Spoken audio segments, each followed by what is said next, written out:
el agente etiológico de la sífilis.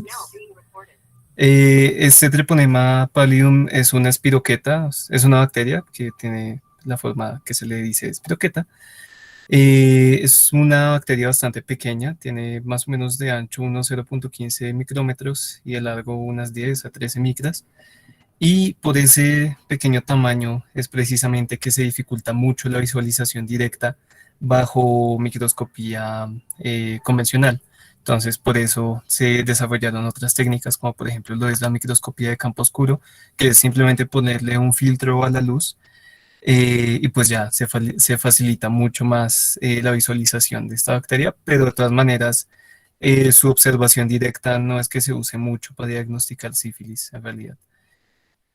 Eh, Sin embargo, pues cuando se observa en microscopía de campo oscuro, vamos a ver no solamente que tiene esta forma como de sacacorchos, como de resorte, sino que también va a tener unos movimientos rotatorios sobre su eje largo que se van a acompañar de una flexión de atrás hacia adelante y que pues van a ser, digamos, unas características a tener en cuenta si se llegara a hacer ese diagnóstico mediante visualización directa. Ya para empezar dentro, un poco dentro del tema, entonces vamos con la epidemiología. Tenemos que en la población general, no solamente en las gestantes, sino en la población general, tenemos una prevalencia de casi 20 millones entre los pacientes de 15 a 49 años. Estos fueron datos del 2016. Y ese mismo año se registraron 6.3 millones de casos nuevos de sífilis. En América, en el continente, tenemos una tasa, una incidencia de 34.1 por cada 100.000 adultos que tienen sífilis o que se reportó sífilis.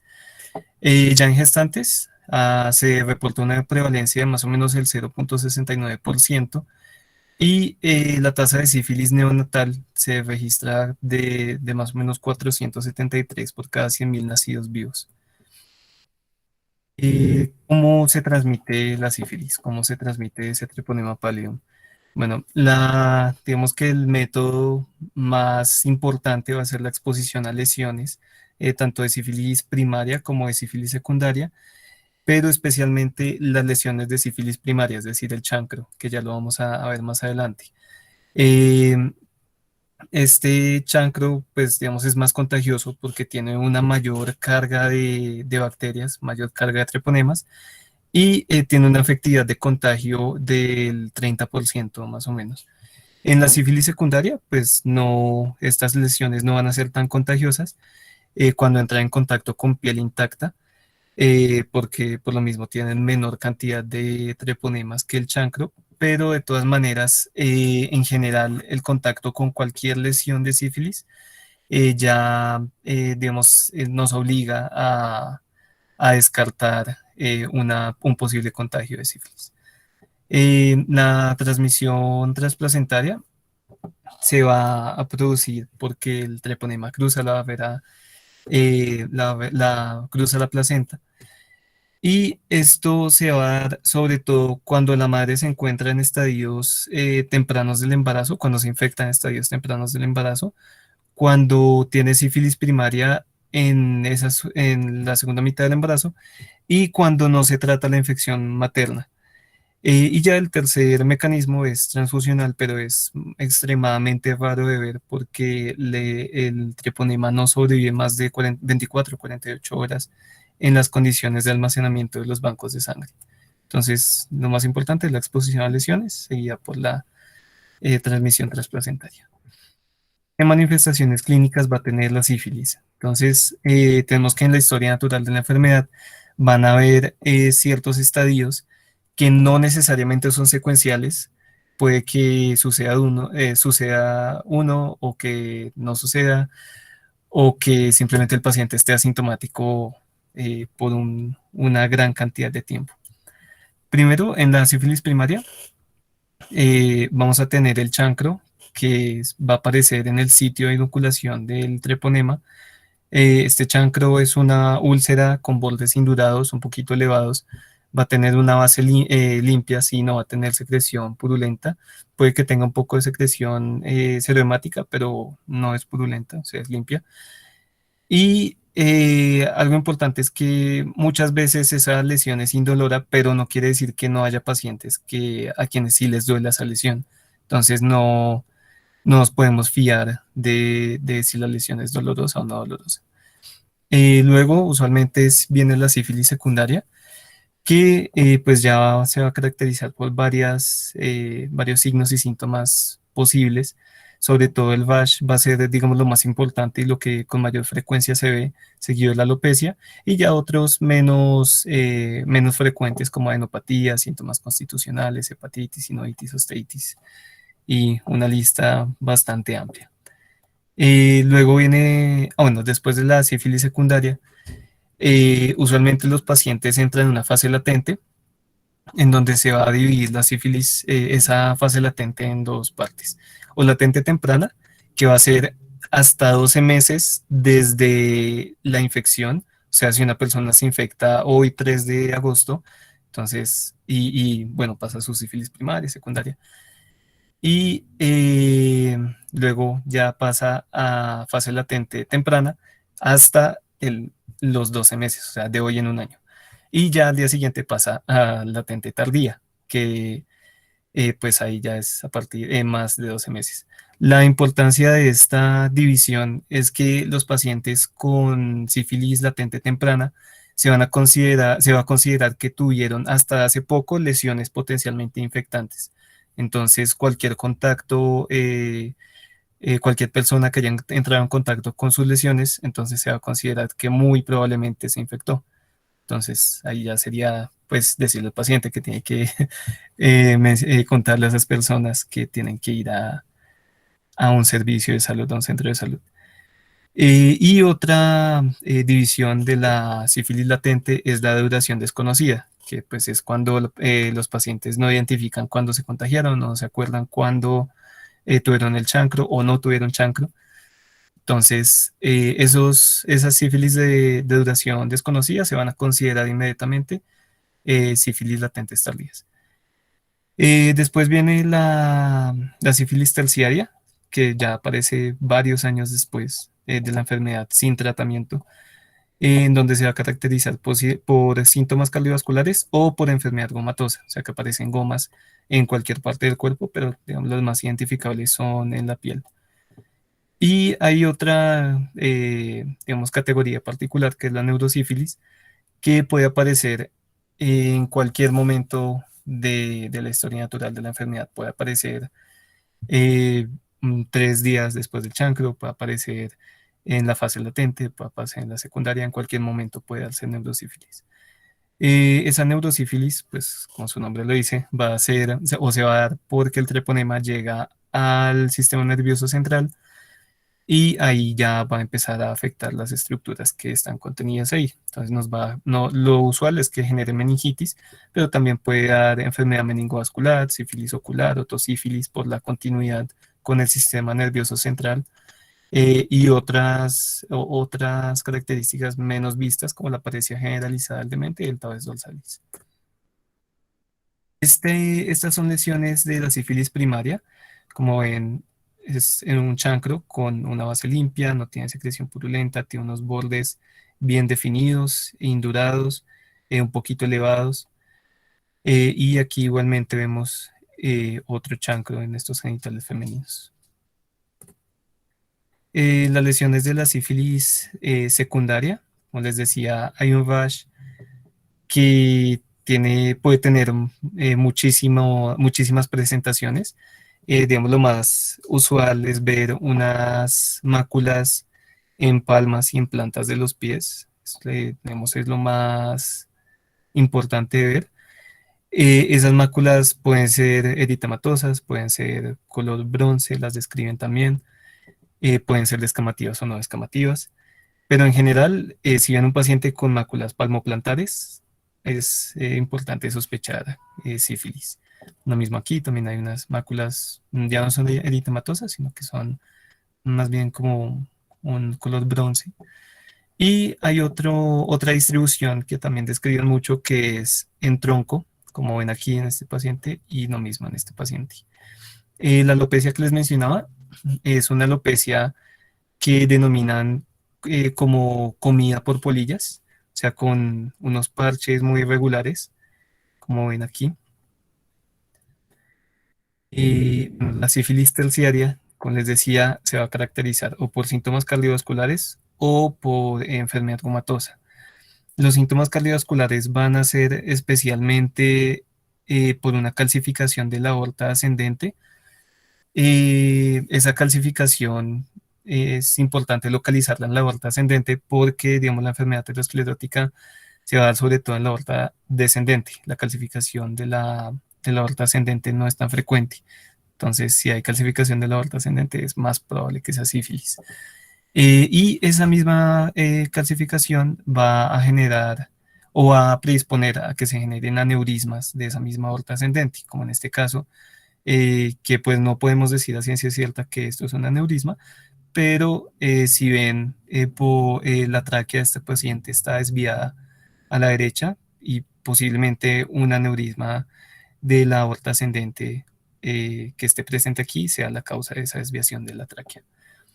La enfermedad gomatosa, como les decía, son básicamente unos granulomas que pueden aparecer en cualquier parte del cuerpo, pero pues es más fácil de verlos obviamente en la piel.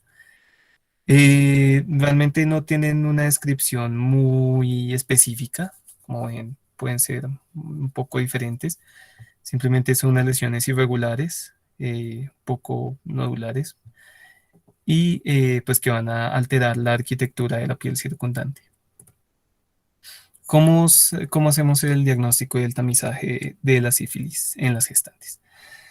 Bueno, lo importante es que aquí es que se tiene que usar la serología sí o sí, porque como les decía, la detección directa del agente etiológico del Treponema pallidum es muy difícil de hacer.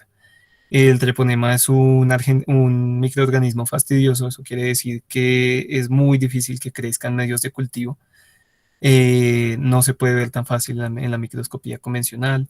Otra opción que se podría tener en cuenta es la PCR, pero no es que sea muy costo efectiva. Entonces, eh, pues tenemos disponibilidad de serología que es mucho más económico y tiene una buena sensibilidad y especificidad. Usualmente se hace el diagnóstico con una prueba treponémica y una prueba no treponémica. Ambas tienen que estar positivas. Las pruebas treponémicas son unas pruebas específicas.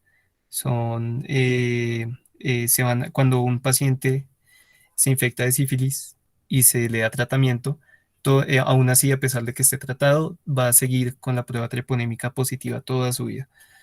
Estas pruebas se interpretan como reactivas o no reactivas y es por eso que no nos van a servir para el seguimiento. En cambio, las pruebas no treponémicas se reportan en diluciones.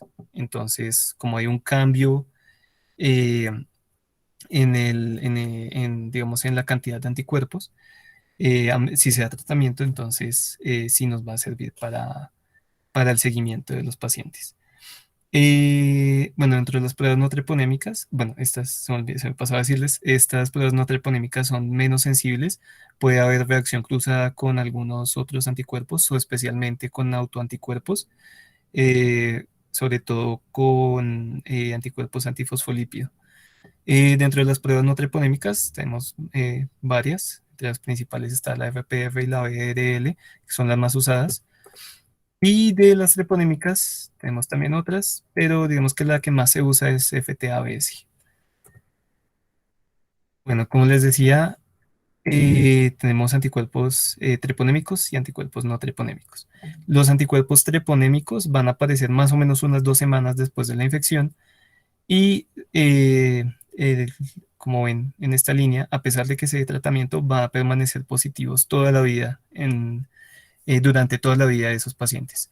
En cambio, los anticuerpos no treponémicos aparecen después, unas 2, 3 semanas después de que se positivizan los treponémicos y empiezan a bajar con el tiempo, incluso aunque no se dé tratamiento, solo que pues acá baja obviamente mucho más lento.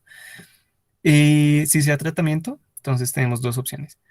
O los pacientes eh, negativizan esos anticuerpos, o nunca los negativizan, pero de todas maneras, como pueden ver, la cantidad de anticuerpos, la carga de anticuerpos es muchísimo menor. Entonces, aunque no negativicen, de todas maneras, se pueden seguir usando para el seguimiento. Y según las guías del Ministerio de Salud de hace ya bastantes años, 2014, el diagnóstico se puede hacer únicamente con una prueba rápida, una prueba rápida treponémica, se hace en 10 minutos. Y la ventaja de esa prueba rápida treponémica es la adherencia, porque si mandamos al paciente que se haga, lo mandamos al laboratorio, que se haga la prueba treponémica, la prueba no treponémica, pues muy probablemente y desafortunadamente en muchos casos no van a volver. Entonces perdemos la oportunidad de dar el tratamiento. En cambio, si esta prueba rápida treponémica se hace en 10 minutos, inmediatamente, si sale positiva, inmediatamente ya las guías de aquí nos dicen que podemos iniciar el tratamiento. De todas maneras, hay unos algoritmos que algunas instituciones implementan, dentro de los cuales tenemos un algoritmo tradicional que pues se ha venido usando desde hace varios años y otro inverso que se propuso más recientemente. En el algoritmo tradicional, este es un poco menos sensible. Vamos a iniciar con unas pruebas no treponémicas, o sea, ahí si es negativo, pues ya simplemente nos dice que se descarta la infección. Y si esas pruebas no treponémicas son positivas, entonces ya confirmamos con unas pruebas no treponémicas que son más específicas.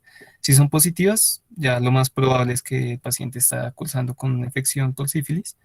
Y si son negativas, pues lo más probable es que este haya sido un falso positivo porque son pruebas muy sensibles. Ya en el algoritmo inverso, aquí se inicia con inmunoensayos, con pruebas treponémicas, pero específicamente con inmunoensayos. Si estos son negativos, si uno de estos es negativo, entonces ya se considera que no hay sífilis. Pero si son positivos, entonces ahí sí hacemos las pruebas no treponémicas. Si ya ambos son positivos, las treponémicas y las no treponémicas, pues se considera que hay infección o que hubo infección. Pero si estas no treponémicas son negativas, entonces hay que hacer una segunda prueba treponémica diferente de estos inmunoensayos, o sea, un FTAB se puede ser. ¿Y por qué se hace? Porque es posible que estos sean falsos positivos. Entonces se confirma con esta segunda treponémica. Si es positiva, pues lo más probable es que haya infección en este momento o hace ya un tiempo. Y si son negativas estas segundas pruebas treponémicas, entonces o puede ser un falso positivo esta primera prueba treponémica, o la paciente puede estar en un estadio muy temprano de la sífilis en donde no se han positivizado o no se han producido más bien suficientes anticuerpos treponémicos y mucho menos no treponémicos, que pues no van a positivizar las pruebas. Y hay algo importante a tener en cuenta, sobre todo en las pruebas no treponémicas, que es el efecto prosona o efecto gancho, que también le dicen, que es una causa de falsos negativos en las pruebas no treponémicas. Este fenómeno se va a observar en las reacciones antígeno-anticuerpo, donde cuando hay una elevada concentración de anticuerpos, esos van a saturar los sitios de unión con los antígenos y va a impedir que la reacción de aglutinación sea con la intensidad que debería ser. Este debería ser proporcional, pero como se satura, entonces no es tan proporcional, sino que se invierte e incluso baja la señal. Entonces puede ser una causa de falsos negativos. Bueno, cómo nos definen las guías de aquí de Colombia? Un caso probable y un caso confirmado de sífilis gestacional. El caso probable es básicamente cualquier mujer gestante. Entonces nos dice que es una gestante puérpera o una paciente que haya tenido un aborto en los últimos 40 días, que no haya tenido tratamiento adecuado para sífilis en esta gestación. O sea, básicamente cualquier embarazada es un caso probable. En estas pacientes entonces se tiene que hacer o BDRL o FPF, o sea, pruebas no treponémicas, para descartar que no sea un caso, o confirmar si es un caso confirmado. Ya, pues el caso confirmado viene siendo la gestante, la puérpera o la paciente que tiene un aborto en los últimos 40 días, con esa prueba treponémica rápida positiva y una prueba treponémica, perdón, una prueba no treponémica reactiva en cualquier dilución y que no haya recibido tratamiento para sífilis. O sea, una BDRL, por ejemplo, reactiva en cualquier dilución. Ese tratamiento adecuado, ese tratamiento adecuado, ¿cuál es? El tratamiento adecuado lo consideran las guías colombianas como el tratamiento en el cual se da la primera dosis de la penicilina por lo menos 30 días antes del parto, antes de iniciar el trabajo de parto. Y bueno, cuando hacemos tamizaje para sífilis, en el control preconcepcional, en el control prenatal, por lo menos una vez cada trimestre, durante el trabajo de parto, cuando la paciente llega en trabajo de parto, y después de un aborto, siempre. Bueno, y para recordarles, pues ese tamizaje se va a hacer con la prueba rápida treponémica y pues se confirmaría después con una no treponémica. ¿El tratamiento cómo va a ser? El tratamiento va a depender de la fase en la que se encuentra la paciente. Entonces, si está en sífilis temprana, es decir, sífilis primaria, secundaria o latente temprana, se va a dar una única dosis de penicilina G-benzatínica, 2.400.000 unidades intramuscular. Si es tardía, o sea, sífilis latente tardía, sífilis terciaria o sífilis de duración desconocida, que no sabe cuándo se contagió, no recuerda cuándo le salieron lesiones o nunca le salieron lesiones, entonces es tardía y se va a dar penicilina G-benzatínica, la misma dosis, pero se van a hacer cada semana una dosis, o sea, tres dosis, una cada semana. Estas tres dosis en el manejo para sífilis tardía, eh, estas dosis no se pueden espaciar por más de 14 días. O sea, tiene que ser muy puntual la paciente en venir cada semana. Si se presenta algo y no pudo venir en 7 días, pues, y viene al siguiente día, pues no hay problema, no se han espaciado 14 días las dosis. Entonces se puede continuar el esquema como íbamos. Pero si vuelve en 20 días, en un mes, pues ya se perdió el trabajo, toca volver a iniciar el esquema desde cero. Y ya en neurosífilis, que pues no está frecuente en gestantes, pero igual puede pasar. En neurosífilis se puede dar penicilina G cristalina acuosa, 3 a 4 millones de unidades IV cada 4 horas por 10 a 14 días. O también puede ser penicilina G procaínica, 2.400.000 unidades intramusculares, sea 1.200.000 en cada glúteo, cada 24 horas, más Probenecid 500 miligramos vía oral cada 6 horas por 10 a 14 días. Importante que al momento de iniciar el tratamiento, 2 minutos antes, se tome muestras para hacer una prueba no treponémica, para tener unos títulos de anticuerpos de referencia y poder hacer el monitoreo adecuado, el seguimiento adecuado a la paciente. Otra cosa importante es que las parejas sexuales se tienen que tratar, porque pues si no tratamos a la pareja de la paciente, entonces no estamos haciendo nada, vuelve a la casa, se vuelve a contagiar y pues se perdió el trabajo. En las parejas sexuales no hace falta hacer pruebas diagnósticas, no hace falta hacer pruebas no treponémicas, nada de eso, sino que simplemente se considera una sífilis de duración desconocida y se da este esquema de la sífilis tardía. Eh, si las parejas sexuales son alérgicas a la penicilina, se puede optar por otras alternativas, como por ejemplo la doxiciclina, 100 miligramos cada 12 horas por 14 días. Pero sí, no, que eso es después. Ya les digo si la paciente es alérgica a la penicilina.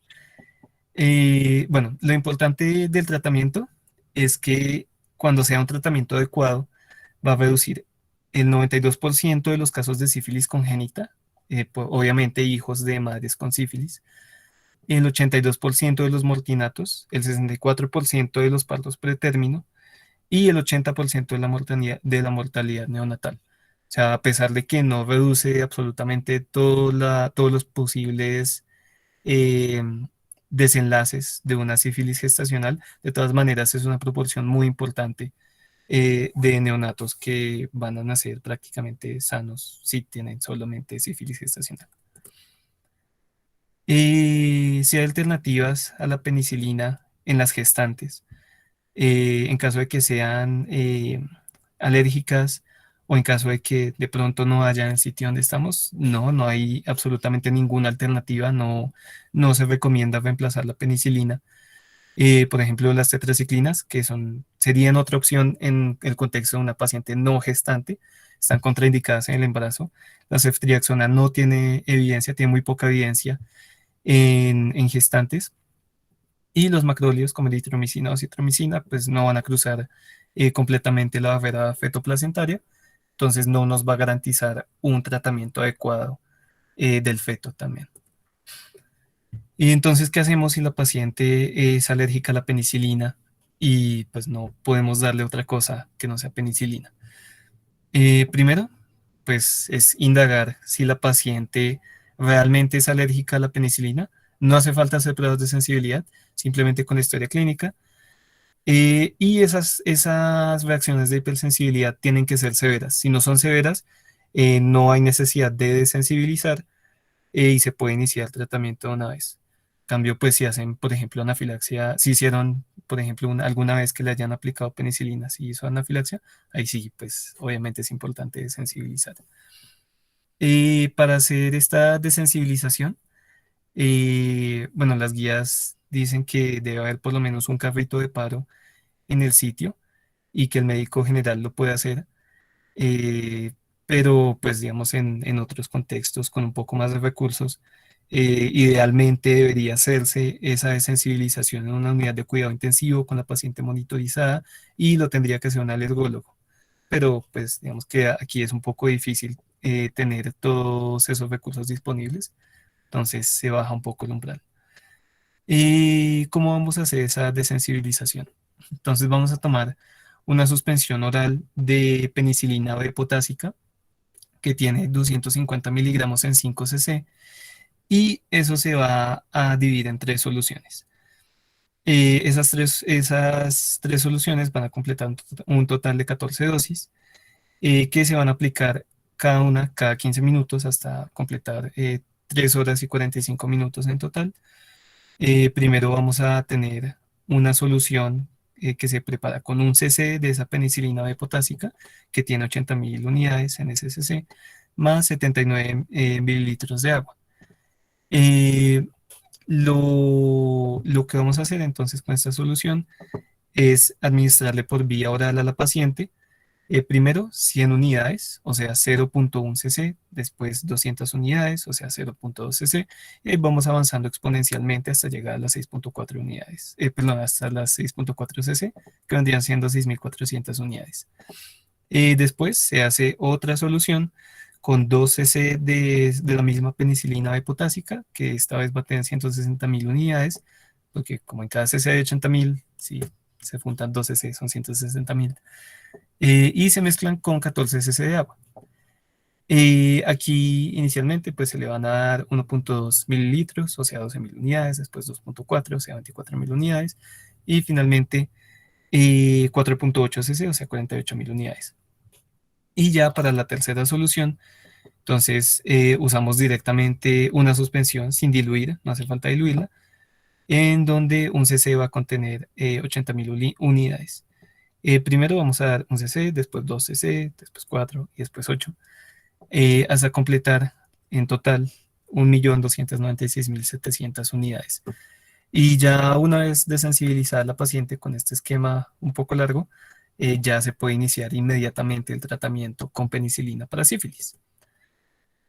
Algo importante a tener en cuenta es la reacción de Jardix-Herxheimer, que es una reacción febril aguda que puede presentarse una vez se inicia el tratamiento.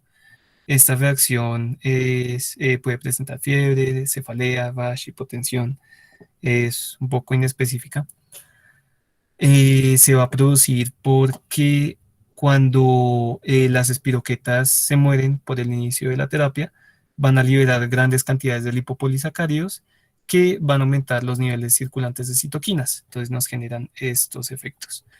La reacción inicia más o menos 1 a 2 horas después de que se inicia el tratamiento. Tiene su pico máximo a las 8 horas más o menos y al día, a los 2 días ya ha resuelto totalmente.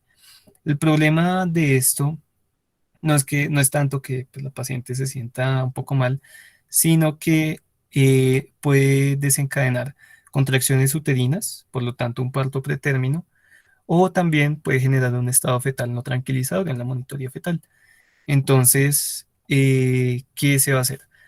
Eso, digamos que no está determinado qué hacer en caso de, o más bien, qué hacer para prevenirla o para identificarla, sino que depende más bien de la decisión de cada uno. Entonces, o le pueden decir a la paciente, le pueden dar indicaciones a la paciente de que si llega a tener fiebre, si le llega a doler la cabeza, si le empiezan a salir manchas en la piel, si se siente mareada, que consulte un servicio de urgencias.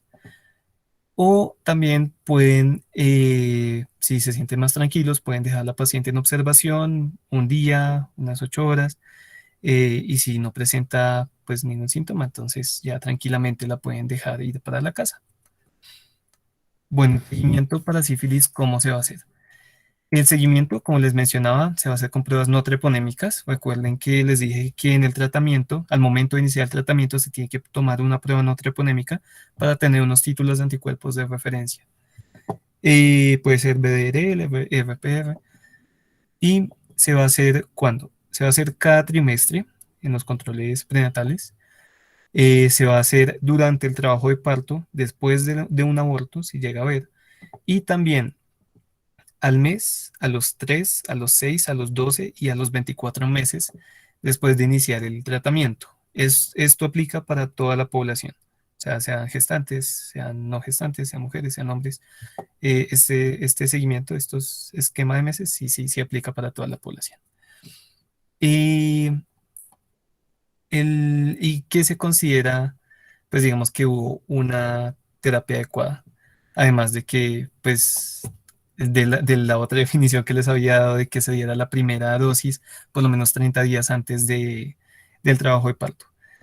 Si los títulos de anticuerpos bajan 4 veces, o sea, hay un cambio en dos diluciones, se dice que que la terapia fue efectiva.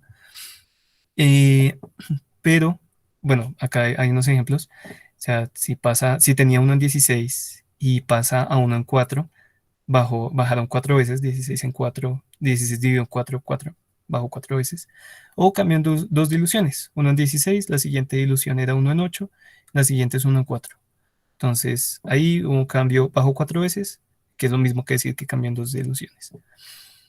Y otro ejemplo es que la paciente tenía un reporte de una dilución en uno en 32, bajó a uno en 16 y luego está en uno en 8, bajó dos diluciones o bajó 4 veces, 32 en 4, 8. Pero si esos títulos de anticuerpos empiezan a elevar, entonces ya vamos a hablar de reinfección. Según las guías del 2014, la reinfección la definen o que aparezcan nuevas lesiones compatibles con sífilis, bien sea primaria o secundaria, o que esos títulos de anticuerpos no desciendan las 4 veces que deberían descender en 6 meses, deberían descender en 6 meses, si es primaria o secundaria, o en 12 meses, si es latente temprana, latente tardía, o es de duración desconocida, o sea, latente tardía. Y ya para terminar, algo muy corto sobre sífilis congénita, entonces tenemos que esas mismas guías nos definen la sífilis congénita como el caso de un hijo o una madre que no tuvo tratamiento o que tuvo un tratamiento inadecuado. O sea que la primera dosis antes de iniciar el trabajo de parto se aplicó en menos de 30 días de iniciar ese trabajo de parto. Otra definición que nos da es que haya manifestaciones clínicas sugestivas de sífilis gestacional, obviamente en el neonato. Entonces, esto nos divide en clínicos y paraclínicos. Los criterios clínicos van a ser que tenga bajo peso, que tenga prematurez, que presente un pénfigo palmoplantar, VASH, hepatosplenomegalia, Vagaes, rinorrea mucosanguinolenta o que haya presentado hidrops fetalis. Ya en los paraclínicos, entonces vamos a tener un cuadro hemático en el cual haya presencia de anemia, que haya una reacción leucemoide, o sea, unos leucos mayores a 35.000, que haya trombocitopenia menor a 150.000 y que esos hallazgos no estén asociados a un trastorno hipertensivo gestacional. En el líquido cefalorraquídeo, entonces vamos a tener que si hay un BDRL reactivo en cualquier dilución, entonces vamos a tener el diagnóstico de sífilis congénita en el líquido cefalorraquídeo, o que haya también una proteinorraquia mayor a 120 miligramos por decilitro, o un conteo de células en el mismo líquido cefalorraquídeo mayor a 15 por milímetro cúbico, y que ese conteo pues sea a expensas de los linfocitos sin otra causa que nos pueda explicar eso. Dentro del perfil hepático podemos tener la elevación de las aminotransferasas AST y ALT o hiperbilirubinemia directa. Y ya en el uroanálisis, si encontramos proteinuria, hematuria o cilindruria, pues ya podemos estar hablando de sífilis congénita. Otras definiciones que nos dan es que se le haga una prueba no treponémica al neonato y que tenga unos títulos 4S o 2 diluciones mayores a los de la madre, o también, que pues no es que se use mucho, pero también puede ser la demostración del treponema pallidum en las lesiones, en las secreciones, en la placenta, en el cordón umbilical o en material de autopsia. El tratamiento, ¿cómo sería si no hubo un tratamiento adecuado para la madre? Entonces, a estos niños les vamos a aplicar igualmente penicilina G benzatínica, 50.000 unidades por kilo intravenoso, cada 12 horas por 7 días, y después otros 3 días más van a ser estas mismas 50.000 unidades, pero cada 8 horas hasta que se completen 10 días en total. La profilaxis se le tiene que hacer a todos los hijos de las madres tratadas adecuadamente. Cualquier paciente, cualquier gestante que se le diagnostique sífilis gestacional, necesariamente el hijo tiene que recibir una dosis de penicilina G benzatínica, 50.000 unidades kilo, intramuscular, una sola dosis, así el tratamiento haya sido adecuado. ¿Y por qué? Porque no, el tratamiento adecuado de la madre no nos garantiza en un 100% que el neonato vaya a, a tratarse adecuadamente también. Y ya, eso sería todo en cuanto a sífilis gestacional. Muchas gracias a todos. Gracias, Juan Pablo, por esta excelente presentación. Esperamos que haya sido de mucho provecho para todos. Si tienen alguna duda, lo pueden hacer escribiéndola por el chat o levantando la mano y se les dará la palabra. Por ahora, la doctora Natalia, si tiene algún aporte o comentario por hacer, pues respecto a la charla, la escuchamos. Gracias.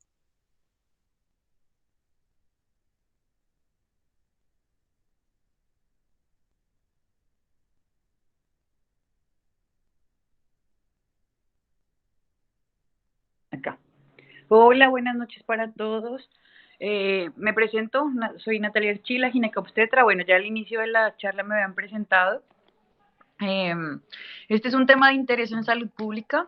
Por los datos que nos dio Juan Pablo, pues muchos se pudieron dar cuenta. Es importante porque creo que muchos de ustedes al momento de graduarse, muy probablemente tengan que hacer el control prenatal en las pacientes y se dan cuenta de la importancia del diagnóstico temprano y de la relevancia que tiene en la no transmisión al neonato y de cómo es una enfermedad que a pesar de ser transmisible es prevenible con un tratamiento muy sencillo, pero ocurre todavía, sobre todo en lugares apartados como, bueno, donde yo trabajo, que nos llega gente de otros municipios, todavía se hace el diagnóstico tardío, no completan el tratamiento, no hay el seguimiento con las pruebas no treponémicas, con las serologías BDRL. Entonces, muchas de las consecuencias, bueno, a veces no terminan en mortinatos o en desenlaces tan catastróficos, pero sí son niños que requieren hospitalizaciones prolongadas porque el tratamiento es de 10 a 14 días para los neonatos. Entonces, es importante el diagnóstico, el tratamiento y el seguimiento, y es muy sencillo el algoritmo. No sé si alguien tiene una duda y especificamos un poco más sobre el algoritmo de diagnóstico en las gestantes.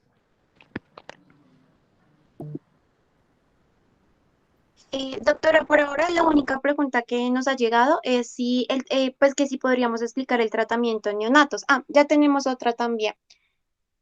Bueno, lo de los neonatos no es mi área, Pero bueno, en la guía de práctica clínica está, primero pues hay que hacer el diagnóstico porque como explicó Juan Pablo, es distinto que haya la evidencia, que sea un caso de sífilis congénita o que simplemente se le hace la profilaxis con la dosis única de penicilina G benzatínica.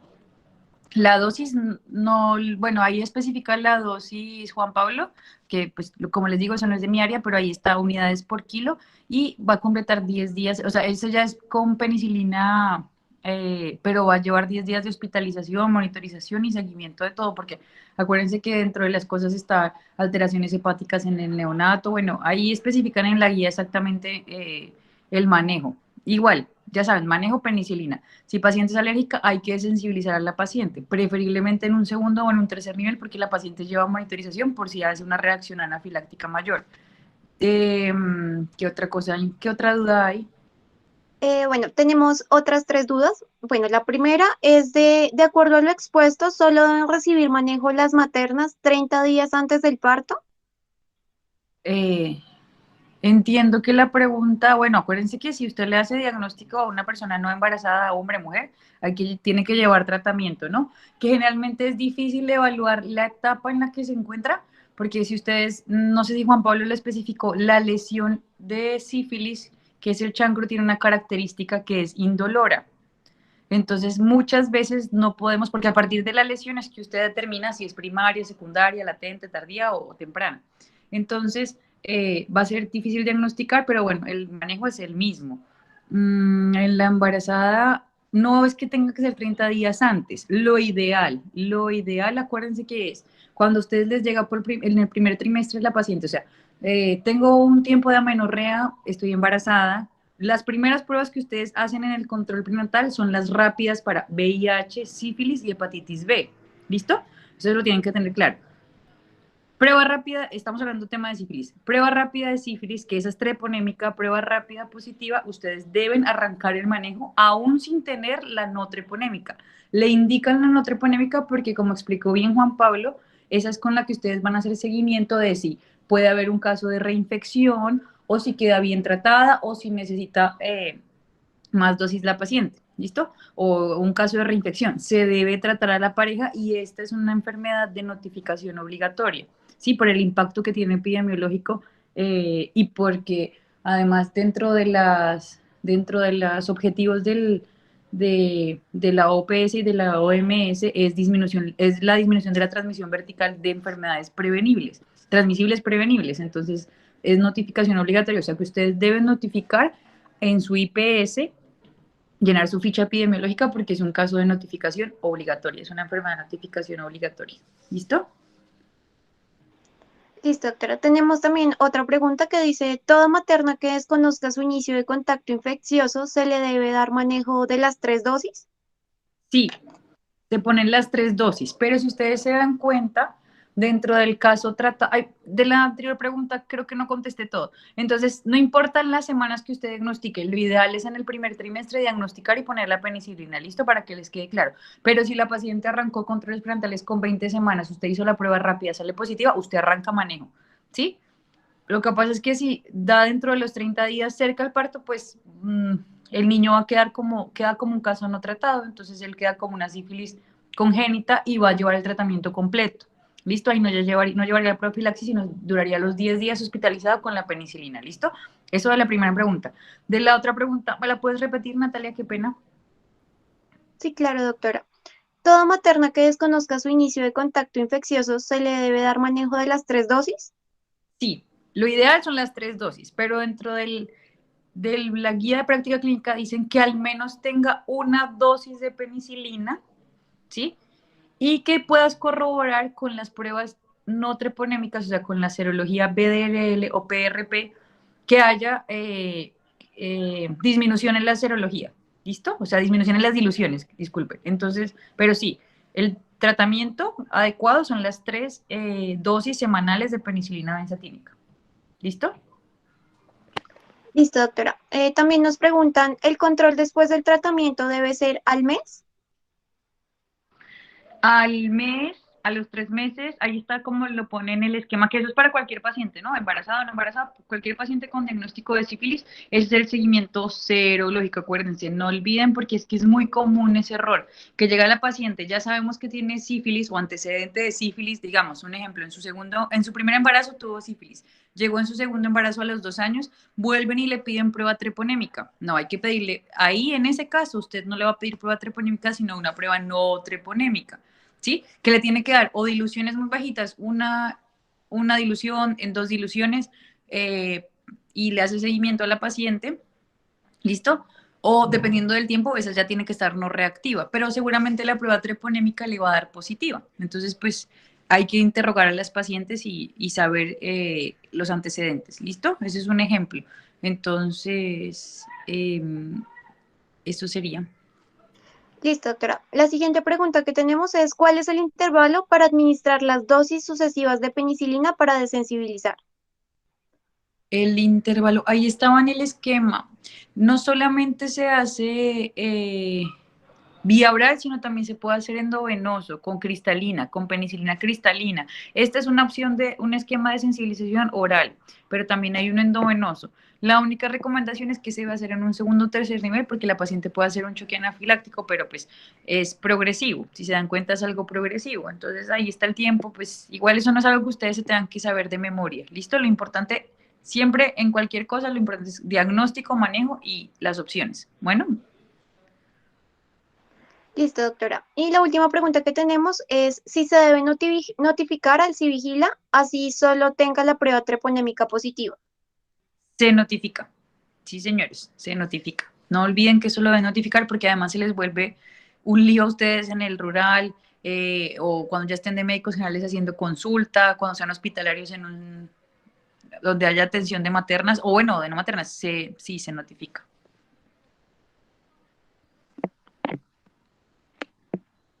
Nos llegó otra pregunta que dice, ¿el SHL es treponémica?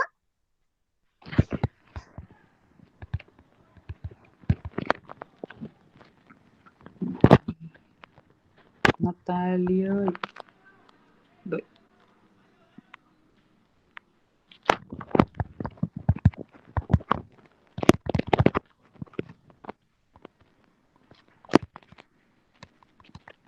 Esa es no treponémica.